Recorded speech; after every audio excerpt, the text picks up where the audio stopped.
নমস্কাৰ। আজি বিজয়া দশমী। আপোনালোক সকলোকে বিজয়া দশমী এই দিনটোত আন্তৰিক শুভেচ্ছা জ্ঞাপন কৰিছোঁ। আজি আগবঢ়াবলৈ ওলাইছোঁ বিজয়া দশমীৰ ওপৰত কিছু আভাস। দুৰ্গোৎসৱৰ অন্তিম দিন অৰ্থাৎ বিজয়া দশমীৰ দিনা মা দুৰ্গাই মহিষাসুৰক পৰাস্ত কৰি নিজ গৃহলৈ বুলি যাত্ৰা কৰে।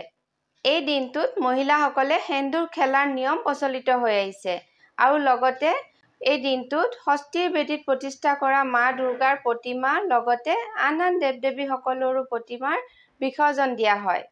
এই কাৰ্য অশুভৰ ওপৰত শুভৰ বিজয়ৰ প্ৰতীক। এই দিনটো সকলোৱে বিজয়া দশমী হিচাপে পালন কৰে, যাৰ অৰ্থ হৈছে বিজয়ৰ দশম দিন।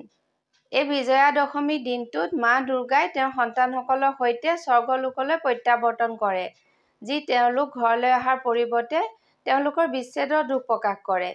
এই বিজয়া দশমীৰ দিনা সকলোৱে এজনে আনজনৰ লগত ফূৰ্তি কৰে, যাৰ অৰ্থ হৈছে সংঘাতৰ সমাপ্তি আৰু শান্তিপূৰ্ণ সহাৱস্থানৰ এক নতুন যুগৰ আৰম্ভণি। এই দিনটোত সকলোৱে নিজৰ ধৰ্মীয় নীতিৰ পৰা ওলাই আহি নিজৰ নিজৰ পৰিয়ালৰ লগত বিজয়া দশমী উদযাপন কৰে, যাৰ ফলত তেওঁলোকৰ মাজত এক ঐক্যপূৰ্ণ একতাৰ সৃষ্টি হয়। এই কথাখিনিৰ পৰা আপোনালোক সকলোৱে নিশ্চয়কৈ উপকৃত হৈছে। আগলৈও এনেকুৱা ধৰণৰ ভিডিঅ' আগবঢ়াবলৈ চেষ্টা কৰিম। তাৰ বাবে আপোনালোকৰ আশীষ বিচাৰিছোঁ। ভিডিঅ'টো ভাল লাগিলে লাইক, শ্বেয়াৰ আৰু চেনেলটো ছাবস্ক্ৰাইব কৰি দিব নাপাহৰিব। আজিলৈ আহিছোঁ। ধন্যবাদ।